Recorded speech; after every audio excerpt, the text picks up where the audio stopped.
और ये कि मिसकैरेजेस ये बहुत मतलब इर्द गिर्द बहुत सुनने में ये मिलता है कि जी मिसकैरेज का। तो ये भी आपको लगता है कि मतलब कुछ हुआ है या नहीं है, मतलब ये एक नॉर्मल उसी में है या ये भी थोड़ा सा नहीं, मेरा ख्याल है कि जो मिसकैरेज का मसला है ना, वो ये है कि जो इनफर्टिलिटी है ना, मतलब यानी कि प्रेगनेंसी का ना होना अपने टाइम के साथ, उसके लिए बहुत सारे लोग ना बहुत जल्दी अब पैनिक कर जाते हैं। अच्छा।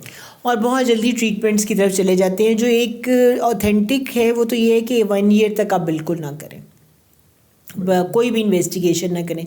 शादी हुई है तो 1 ईयर तक वेट करें। 1 ईयर के बाद अब तो लोग 2 महीने भी वेट नहीं करते। मुझे तो लगता है जी, वो मेरे एक दोस्त हंस रहा था, कहते जी मेरी शादी हुई तो 3 दिन बाद ऐसे ही ना, मतलब ये तो शायद वो पता नहीं लोगों को लगता है कि इतना फास्ट फॉरवर्ड। हाँ, जल्दी लोग पूछना शुरू जी जी, कर बिल्कुल देते हैं। फ़ौरन आजकल तो बिल्कुल ये वाला सिलसिला है कि मतलब 1 मंथ गुजरता नहीं और लड़कियों में इतना स्ट्रेस लेवल ऐड हो जाता है कि क्यों नहीं हो रहा, क्या वजह है। तो वो दैट इज़ ये जो हेल्दी डाइट है और फिजिकल एक्टिविटी है, ये हेल्दी प्रेगनेंसी के लिए कितनी इंपॉर्टेंट है। मुझे याद है, वो मेरी दादी जो है ना, वो कभी कभी सुनाती होती थी कि ये कि आजकल की लड़कियां डाइटिंग करती हैं, इसी वजह से इनको इतने इशू होते हैं। वो तो कहती हैं जी कि जब हमारे दौर में तो जब किसी की प्रेगनेंसी होनी उसके बाद ना एक वो बड़े से किसी बर्तन में देसी घी डाल के रख लेना और बस वो जो 40 दिन में ना देसी घी ख़त्म करना और उसके बाद हम तो फिज़िकली भी एक्टिव। और तो मतलब ये आजकल कॉम्प्लिकेशन ज़्यादा हैं। तो जो बहुत सारी मिथ्स थी कि जी प्रेगनेंसी में फ़िज़िकल एक्टिविटी ना करें, तो इस तरह का क्या आप? नहीं नहीं, बिल्कुल भी नहीं। ये जो बात है ना, प्रेगनेंसी में हमेशा ये बात तो कहती हूँ कि it is one of the biggest blessing of Allah Taala, which is a total physiological thing.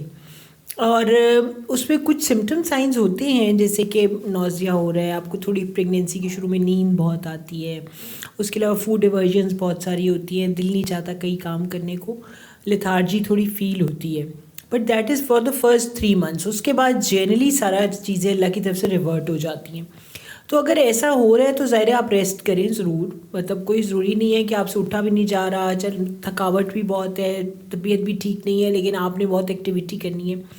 लेकिन लास्ट 3 मंथ्स ऑफ प्रेगनेंसी, जो कि जिसके अंदर आपने बिल्कुल एक नॉर्मल डिलीवरी की तरफ जाने का प्लान करना है, उसमें डेफिनेटली एक्टिविटी का बहुत रोल है। फिज़िकल एक्टिविटी जितनी ज़्यादा रखेंगे, देखिए किसी किस्म की कोई एक्सरसाइज प्रेगनेंसी में मना नहीं है except for some few tummy exercises कि आपने अपनी मसल एब्डोमिनल मसल ट्रेनिंग नहीं करनी। बाकी तो आप हर किस्म की एक्सरसाइज कर सकते हैं, ठीक है ना। तो इसलिए मतलब बाहर की दुनिया में आप स्विमिंग मतलब कर सकते हैं, यहाँ भी साइकिलिंग, स्विमिंग, वॉकिंग, हर तरह की एक्सरसाइज अलाउड है। और जितनी आप एक्टिविटी अच्छी रखेंगे उतना ज़्यादा आप खुद भी एक्टिव फील करेंगे। मतलब exercise is a very positive thing, जिससे आपकी माइंड की पॉजिटिविटी भी होती है, एंडोर्फिन्स रिलीज़ होती हैं, you feel good as well. तो उसमें आप जितना रखेंगे उतना नॉर्मल की तरफ आ जाएगी। आजकल लड़कियाँ नॉर्मल से बड़ी डरती हैं कि नॉर्मल डिलीवरी नहीं करानी हमने, कि मतलब ये ना हो जाए, वो ना हो जाए, पेन कितनी होगी, इस किस्म की चीज़ें। लेकिन there are so many pain relief method जो आप ले सकते हैं और आप आराम से नॉर्मल डिलीवर हो सकते हैं। अच्छा, ये भी बल्कि जो आपने नॉर्मल डिलीवरी की बात की कि बड़ा सुनने में मिलता है कि जी आजकल बहुत ज़्यादा सी सेक्शन ज़्यादा है, नॉर्मल डिलीवरी कम है। और जनरली लोगों का ख्याल ये है कि ये डॉक्टर्स जो है ना जान के जो है वो सी सेक्शन ज़्यादा करते हैं। तो ये अच्छा, ये जो है ना, ये सवाल तो मुझसे हर बंदा ही ना हर दफ़ा पूछता है। वो कहते हैं कि आपका क्या हाल है, यही डॉक्टर्स ही सी सेक्शन ज़्यादा करते हैं। मैं उनको यही बताती हूँ कि it's not like that. Actually ये दोनों 2 वे सिलसिला ही है। कुछ यही वो वाली बात की लड़कियाँ बहुत एक्टिविटी भी नहीं करती हैं, और कुछ दफ़ा बिल्कुल भी पेन किसी किस्म की लेना भी नहीं चाहती हैं। वो चाहती हैं कि बस स्मूथली हो जाए। लेकिन जो लोग चाहते हैं, कमिटेड होते हैं कि वो नॉर्मल डिलीवरी करें, वो आपकी सारी एक्सरसाइजेज चीज़ें अपनी सारी गूगल से, अपनी नेट से डाउनलोड करते रहते हैं। वो हेल्दी डाइट भी लेते हैं और वो नॉर्मल डिलीवर होते भी हैं।